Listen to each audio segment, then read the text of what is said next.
ఎవరు ఎవరికి శత్రువులు కాదు, మనం కలిసి పోరాడవలసిన వాళ్ళం. ఒక చిన్న అంశం, అన్నదమ్ములకు మధ్యలో సామాజిక న్యాయాన్ని పంపిణీ చేసుకోవాల్సిన ఒక చిన్న అంశం ముందుకొచ్చింది. ఆ చిన్న అంశం ముందుకొచ్చినప్పుడు అంబేద్కరే చెప్పాడు, ఎవరి జనాభా దామాష ప్రకారం వారే ఫలితం అనుభవించాలి.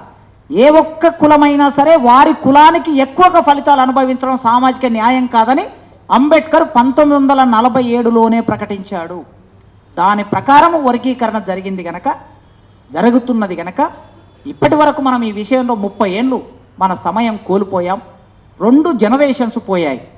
నేను విజ్ఞప్తి చేస్తున్నా, మాల మేధావులకి, మాల ప్రజానికానికి, మాల మధ్యతరగతికి, మాల ఉద్యోగస్తులకి సవినయంగా నేను విజ్ఞప్తి చేస్తున్నా, మీరు మా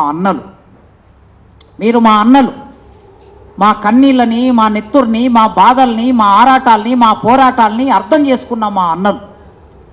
మా మీద దాడులు జరిగితే మాకు నాయకత్వం వహించి కత్తి పద్మారావు గారు, బొజ్జ తారకం సార్ లాంటి వాళ్ళు మాకు నాయకత్వం వహించి న్యాయం చేసిన, కారంచెడు సంఘటనలు న్యాయం చేసిన మా అన్నలు మీరు.